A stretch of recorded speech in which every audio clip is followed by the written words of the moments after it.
la transmission de l'information par les ondes électromagnétiques.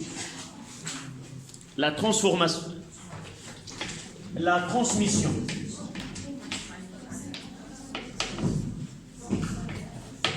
Yalla. La transmission de l'information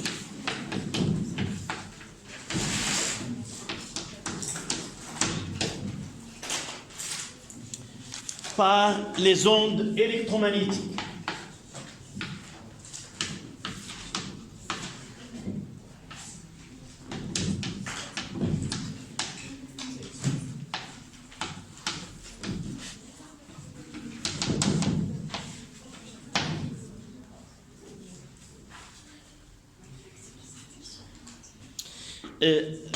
Un petit rappel, cette règle sur laquelle j'ai proposé l'examen, je l'ai fait avec vos camarades de l'autre classe. Et ils ont été satisfaits du choix. Nous avons fait la correction en date et nous avons donné 7 jours plus 1.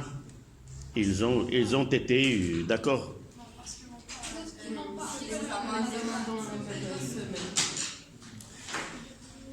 Vous êtes...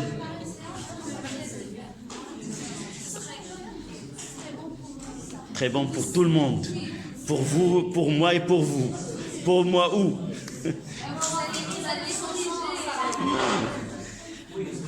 Allez, la transmission de l'information, ça sera le samedi prochain. Donc, allez.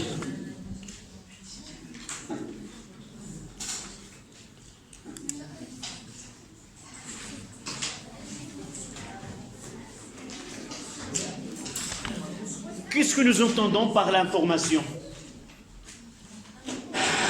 Qu'est-ce que nous entendons par information? Ce que je viens de dire tout à l'heure, que le devoir sera le samedi, c'est une information. Que vous l'acceptiez ou pas, c'est une information. D'accord? Ce que je vous dis maintenant, ce cours qui vous arrive, ce sont des successions des informations. Et par la suite, l'information, même parfois, sans parler, avec mon visage. Parfois, je peux lire une information sur le visage d'un élève par son expression faciale. C'est-à-dire, est-ce qu'il a compris, il n'est pas compris, est-ce qu'il soutient une réponse, il sourit. Donc, une information peut être sous forme d'image, peut être sous forme de son, peut être une succession d'images, c'est-à-dire une vidéo. Mais l'homme, toujours, il aime cette communication avec les autres. La première des choses qu'en communication, il communique avec les gens qui sont les plus proches. Mon cours là, c'est une communication avec vous. Et malheureusement, ce cours ne peut pas être entendu par des élèves qui sont loin de cette classe. Donc, c'est une information qui est directe dans un espace qui est restreint. En analysant ces informations, quoi qu'il en soit, toujours, l'information, elle prend un support.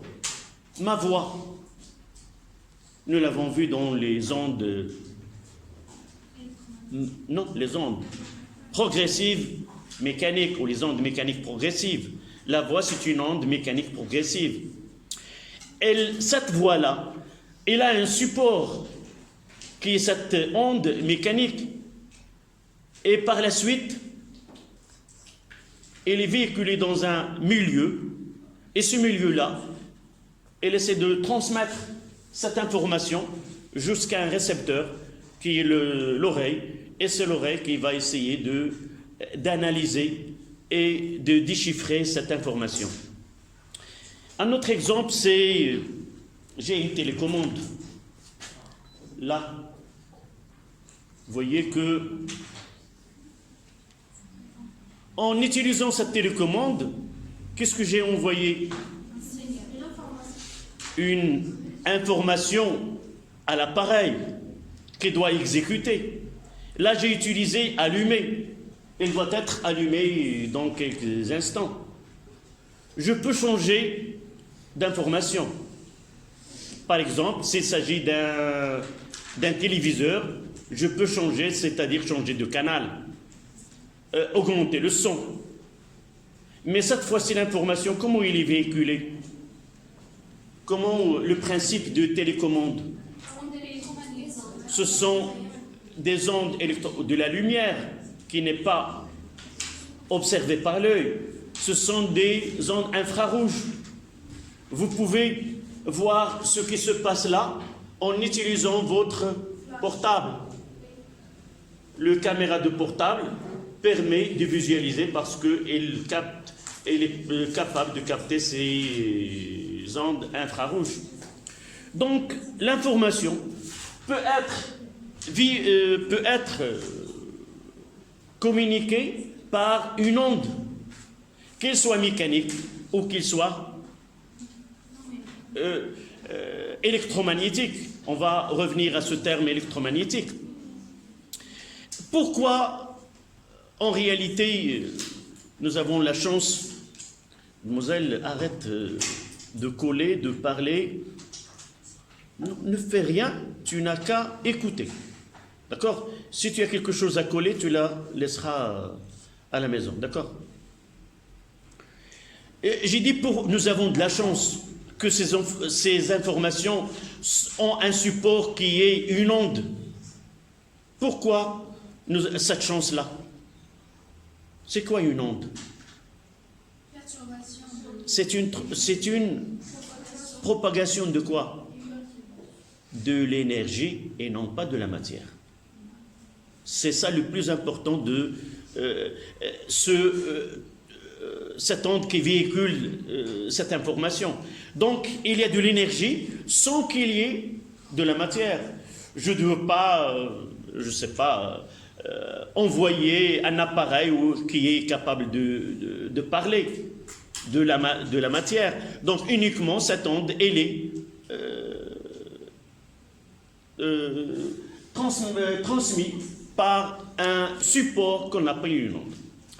Donc, en analysant ces informations, nous trouvons, personne ne m'a posé la question, on parle des ondes électromagnétiques et on parle de la voix qui est une onde mécanique. Pour transmettre, uniquement pour mettre en évidence que l'onde elle est là, le support de transport de l'énergie. Et par la suite, si je veux envoyer une information qui est mécanique, comme le son, comment je dois faire à une grande distance?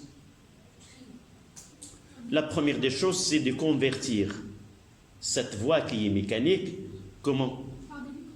En signal qui est électrique, et par la suite, on peut l'envoyer. Et qui est cet appareil qui est capable de convertir, entre guillemets? Un microphone. D'accord? Donc, un microphone, il est capable de convertir cette voix qui est mécanique à une voix qui est électrique, et par la suite, on va voir comment l'envoyer. Donc, on mettra un en chiffre romain, support de l'information. Un en chiffre romain, les ondes, 2 points. Support de l'information.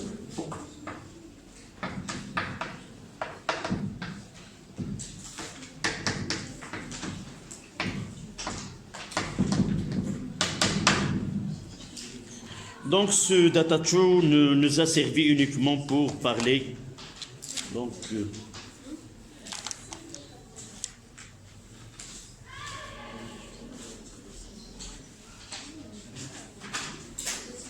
un exemple.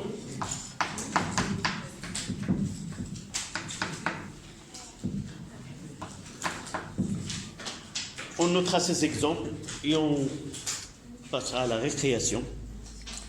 Lorsqu'on parle directement, le premier exemple, Le premier point, lorsqu'on parle directement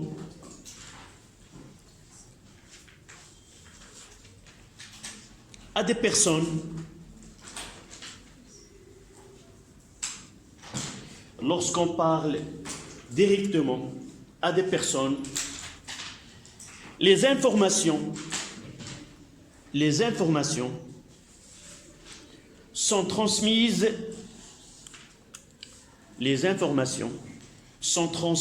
via des ondes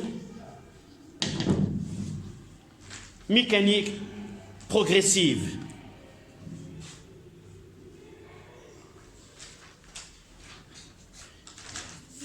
Via des ondes mécaniques progressives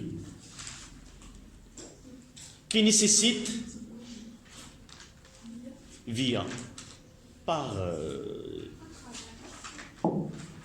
les ondes, vous pouvez nous l'avons, les ondes mécaniques progressives via EMP qui nécessitent avec ENT à la fin, quoi? Ces ondes mécaniques progressives qui nécessitent, non, ma voix, un support matériel et nécessite un support matériel pour se propager.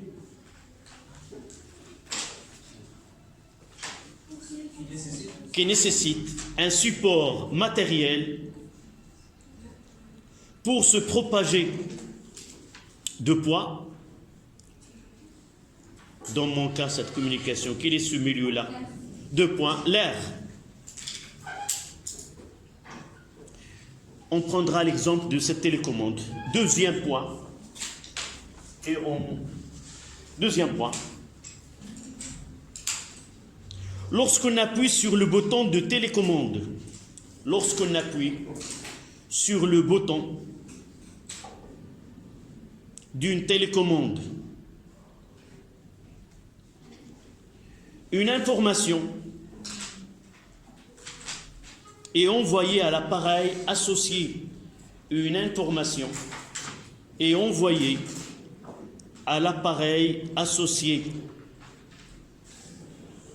qui va ensuite la traiter.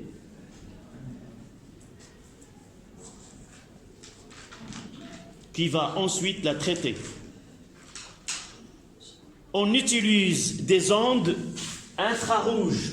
On utilise des ondes infrarouges. Virgule. On utilise des ondes infrarouges comme support. On utilise les ondes infrarouges comme support. On s'arrêtera ici et on continuera par la suite. Donc après les ondes mécaniques progressives et les ondes comme lumineuses comme l'infrarouge, on passe au troisième exemple qui est la téléphonie mobile, l'Internet et autres qui nécessitent aussi un support pour transmettre, mais cette fois-ci-là, elle est capable de se transmettre sur une grande distance. En utilisant évidemment des supports, soit de la lumière, soit des milieux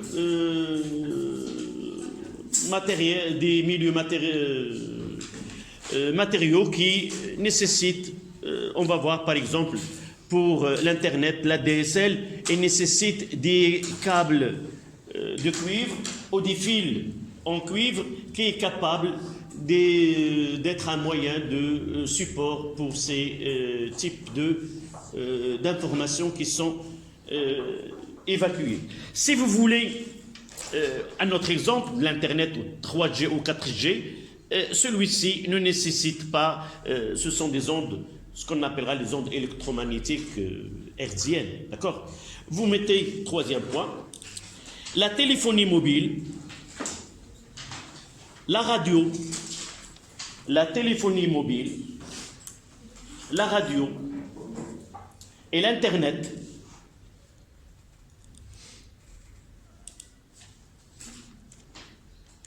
sont des exemples d'appareils électroniques,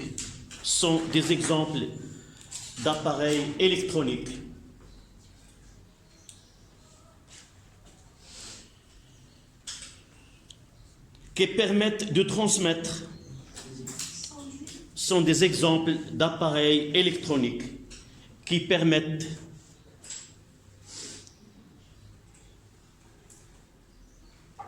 de transmettre ou recevoir,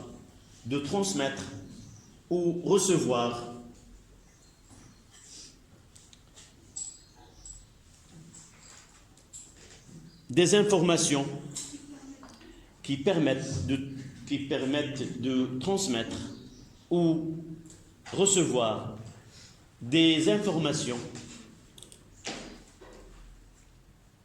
sur des grandes distances.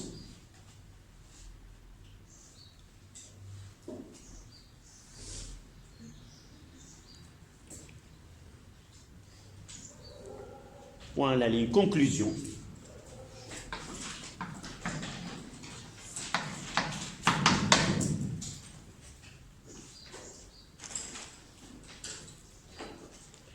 Les ondes constituent un moyen. Les ondes constituent un moyen de communication. Les ondes constituent un moyen de communication efficace, constituent un moyen de communication efficace sans transport de matière, sans transport de la matière, mais avec transport d'énergie.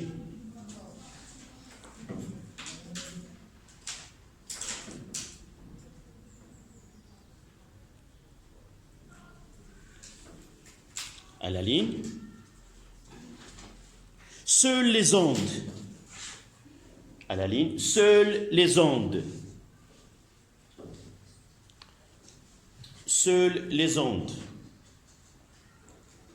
qui se propagent dans l'air, seules les ondes qui se propagent dans l'air, virgule, le vide, et dans les milieux matériels,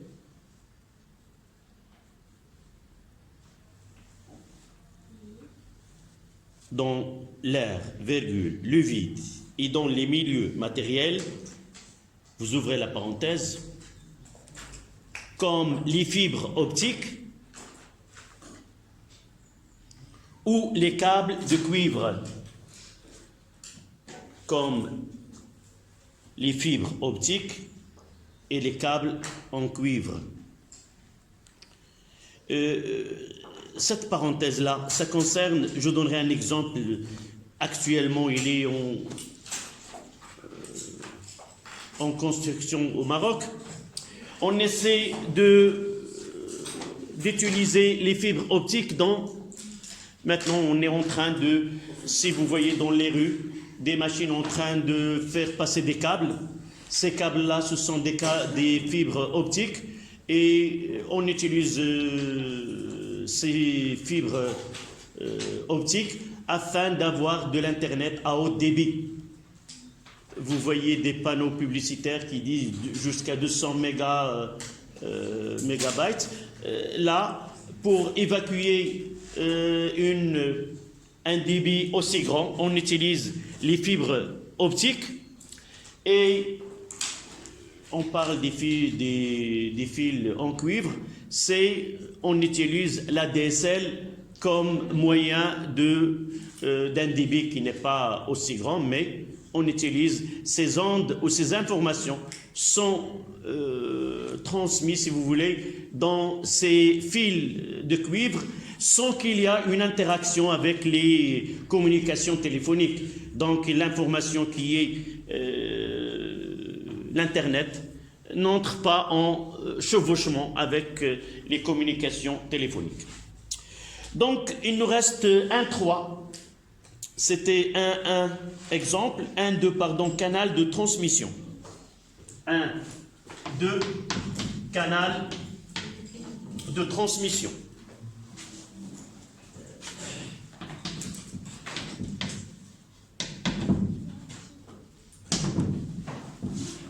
Canal de transmission. Ça veut dire quoi?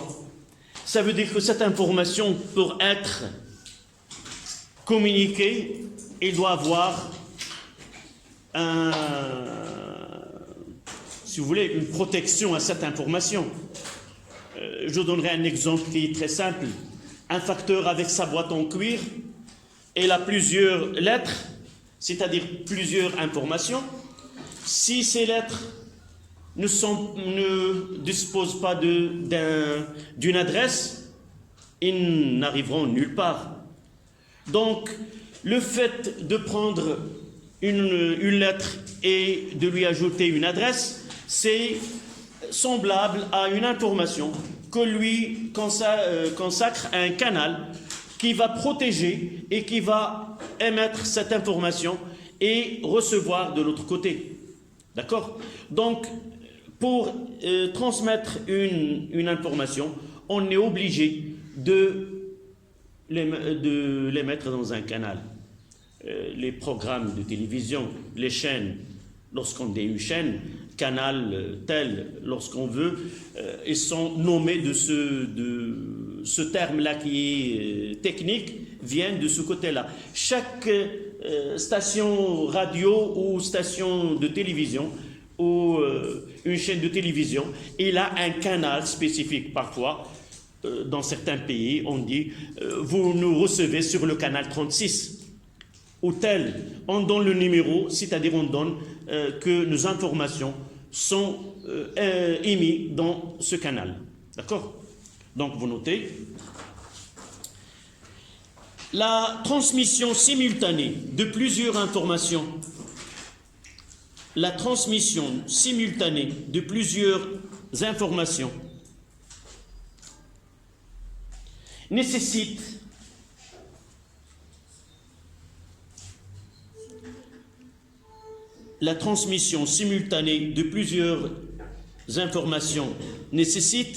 un canal différent pour chacune d'elles.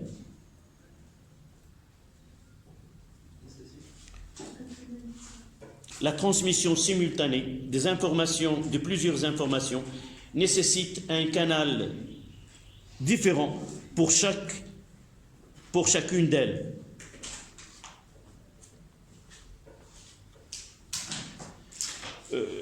Un autre exemple, autre que les lettres. Si je veux envoyer plusieurs morceaux musicaux, si je ne protège pas chaque morceau dans un canal donné, je vais recevoir tous les morceaux sur la même onde, et par la suite, j'arrive pas à différencier ou apprécier cette musique. Qu'est-ce qu'on aura? Une interférence des autres, un chevauchement, c'est-à-dire chaque morceau sur un autre, et on n'arrive pas à différencier ou apprécier, si vous voulez, cette musique. Quoi qu'il soit bien travaillé, on n'arrivera jamais à voir ce côté artistique de cette musique. D'accord? Vous notez, pour pouvoir transmettre différents morceaux de musique, pour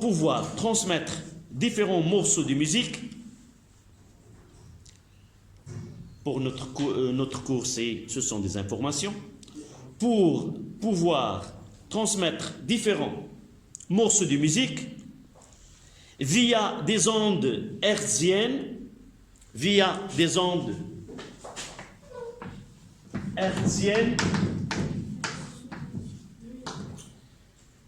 ce sont des ondes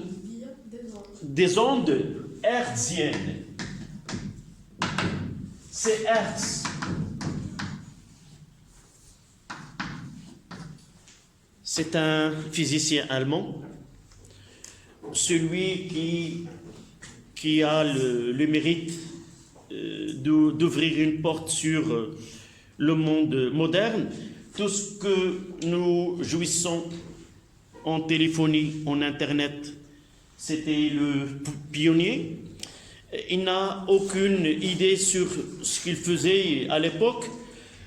Il avait devant lui des équations de Maxwell. Il voulait vérifier ces équations-là et vraiment, est-ce que ces ondes peuvent être transmises? Et il a fait ce travail-là.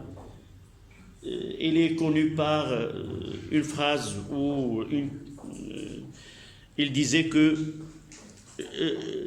ce travail que je viens de faire, il n'aura aucun profit ou intérêt pratique dans l'avenir. Mais l'avenir l'a donné l'inverse. Tout ce que nous jouissons de ce que nous avons, ces portables, ces transmissions via satellite et ainsi de suite, ou avoir des informations des quatre coins du globe, c'est grâce à ce monsieur-là.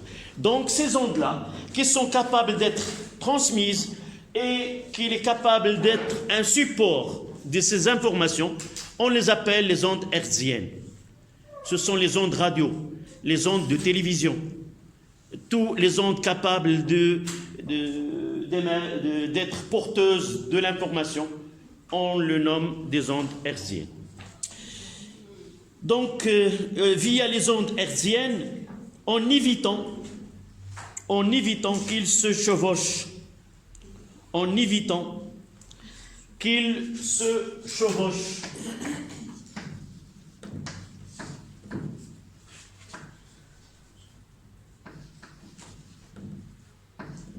en évitant qu'ils se chevauchent. Tout simplement, en termes physiques, qui peut remplacer ce mot chevauchement. C-H-A-U-V-A-U-C-H-E-M-T. Tout simplement, physiquement, qu'il ne se produit pas une superposition. Chevauchement, c'est une onde sur une autre.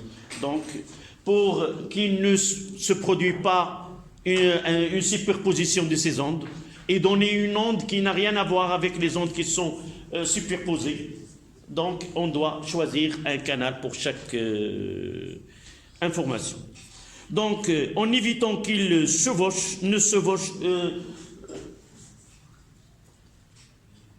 on évite son chevauchement, je vous l'ai dit, son chevauchement, ou on utilise le verbe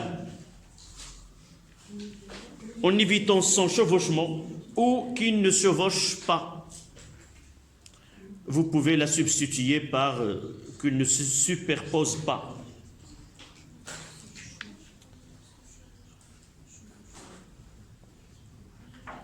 D'accord? On passe à deux chiffres romains. Les ondes électromagnétiques.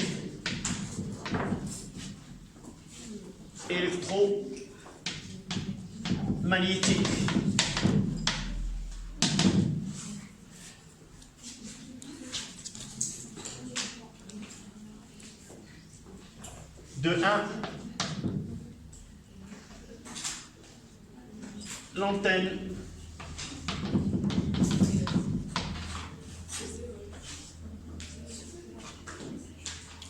de 1, l'antenne.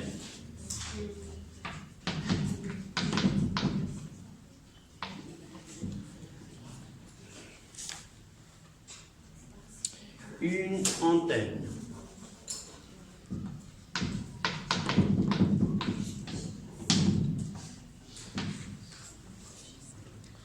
C'est un élément essentiel dans l'opération d'émission et de réception des ondes.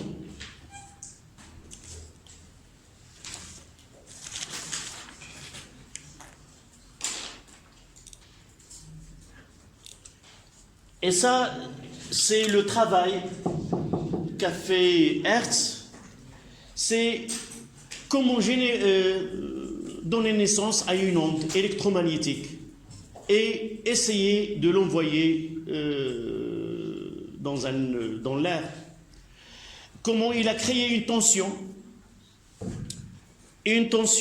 variable, c'est-à-dire si nous utilisons une source de tension alternative sinusoïdale, cette tension-là, elle va créer dans le circuit, et parmi le circuit, il y a une antenne, un fil là. Cette onde-là, elle va créer une onde, un courant électrique variable, et ce courant électrique variable qui passe dans ce fil, il va modifier les caractéristiques du milieu comme champ électrique et champ magnétique, parce que nous avons vu en première année qu'un courant électrique qui circule dans un conducteur, qu'est-ce qu'il produit? Un champ magnétique. Et si ce champ magnétique-là, ce courant électrique, il est variable, aussi le champ magnétique créé il va être variable. Et par la suite, il va créer une modification dans l'espace qui entoure ce fil. Cette modification, c'est ce qu'on appelle une onde électromagnétique qui est capable d'être transmise. Et on peut la recevoir avec une antenne dans un autre circuit. Et l'amplitude de cette onde reçue-là, c'est une onde électromagnétique-là. Il y a conversion de l'onde à une tension électrique. Et on constate que cette fonction qui est reçue là, elle a la même fréquence que l'onde émise. L'onde émise a la même fréquence que l'onde reçue. Alors la combinaison entre le champ électrique et magnétique donne un champ électrique. Ce que nous étudions pas ici, c'est que là, si nous voulons, il y a une antenne de cette façon. Et là, il y a une A et B, ce sont deux points. Et là, on va recevoir cette onde à partir de là, et on va convertir à une tension qui est, par exemple, sinusoïdale, A sinus au cosinus de 2pi f t plus phi. Donc cette onde-là, elle modifie et il donne une onde qui est émise, il est reçu par une autre antenne. Cette modification de l'espace, elle est reçue de l'autre côté et elle est traduite par une fonction qui a la même, ce qu'on va comparer deux choses. D'abord la période ou la fréquence et autre c'est l'amplitude. On constate que ils ont la même période, mais l'amplitude, elle est maximale lorsque les deux fils sont parallèles. Vous n'avez pas vécu la période de la télévision VHF, UHF. Maintenant, vous vivez dans des chaînes de TNT.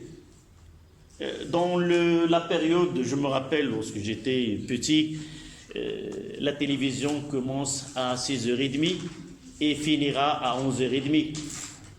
S'il y a des activités nationales, on ne voit rien. Donc, on attend une série égyptienne, et s'il y a un mauvais temps où il y a cette antenne, s'il est déviée, on passe tous à la terrasse ou essayer là en haut de dire est-ce que l'image elle est acceptable? Non, tourne à côté. C'est là. Je me rappelle très bien. Donc, généralement, j'étais celui qui passe à la petite terrasse vers l'antenne. On sait de tourner de quel côté, de ce côté-là, non, un peu droit. Maintenant, non. Avec une télécommande, avec TNT, on n'a aucun problème avec ces ondes. C'est-à-dire quoi? C'est-à-dire, si l'antenne n'est pas bien dirigée vers, on n'aura pas la tension qui est là, elle est de telle façon, n'est pas, il a une amplitude qui est incapable d'être lue par le récepteur. Et par la suite, on ne voit rien. Donc, pourquoi ceci? Ça veut dire que nous ne pouvons pas s'en passer d'une antenne. Et aussi que recevoir de l'autre côté, c'est recevoir une onde de la même fréquence. Si ma voix il a une fréquence basse, on ne reçoit qu'une fréquence basse. Donc, ici, il y a une nécessité à avoir un problème. La première des choses, c'est que on aura la même fréquence. La deuxième, cette antenne, elle ne différencie pas elle reçoit toutes les ondes environnantes. Elle n'est pas capable de différencier certaines ondes des autres. Et par la suite, là, on aura des ondes qui vont chevaucher, qui vont superposer. On n'aura rien. Là, on va entrer à la nécessité d'essayer de choisir un support à ces ondes-là. Donc, vous notez. Une antenne, elle est capable, une antenne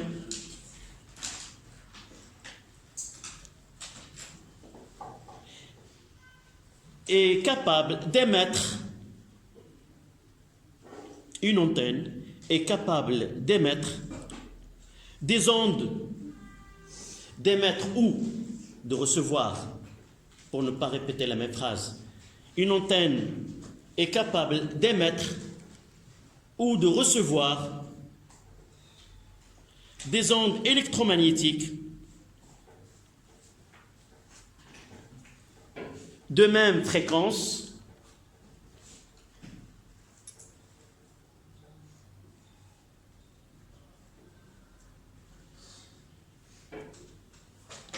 c'est-à-dire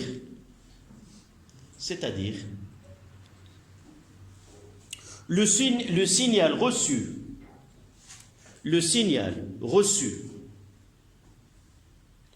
par l'antenne réceptrice, aura la même fréquence. Le signal reçu par l'antenne réceptrice aura la même fréquence F que celle de l'onde électromagnétique émise.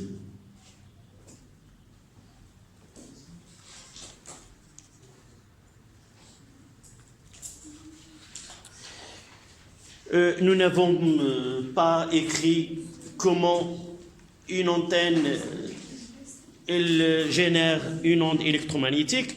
Tout simplement, c'est pas la peine de l'écrire, tout simplement qu'une tension, s'il vous plaît, qu'une tension électrique capable de créer un courant électrique dans l'antenne, cette antenne, elle est capable de faire varier les caractéristiques de l'espace environnant et crée une onde électromagnétique capable de se transmettre. Évidemment, la fréquence de cette tension doit respecter un intervalle donné. Donc on passe à... Oui. Comment? Généralement, si vous essayez de comparer parfois ta voix réelle avec la voix enregistrée, toujours il y a une différence. Parfois, c'est difficile d'admettre que cette voix qui est enregistrée, elle est la mienne. Mais techniquement, des ingénieurs de son, il y a des techniques de savoir vraiment cette voix, est-ce qu'elle est la tienne ou non. en essayant de faire une analyse qui est spectrale. Vous étiez petit lorsque, dans un certain temps, des enregistrements qui sont donnés dans des chaînes arabes, ce sont des enregistrements, par exemple, de Ben Laden, je me rappelle très bien. Ils disent que nous recevons, qu'on n'a pas encore si vraiment ils sont identiques ou non. Un enregistrement qui est lié à une personne, il la diffuse et dit qu'on n'est pas capable par la suite une information dit vraiment elle est de cette personne, parce que généralement ma voix avec ma fréquence elle est la même. Essayez d'écouter une personne, un chef d'État, son discours lorsqu'il avait 30 ans ou 60 ans, généralement c'est la même voix. On reconnaît ces gens par leur fréquence. Certains cas, si on ne tient pas compte soin de nos cordes vocales, on arrive à changer notre voix. Vous avez plusieurs exemples des chanteurs qui avaient des voix à l'âge qui n'a rien à voir avec son âge qui était jeune. Ça, c'est autre chose. Donc, généralement, la fréquence, elle est la même. On accepte qu'il n'y a pas une modification de la fréquence de l'onde qui est reçue. Allez.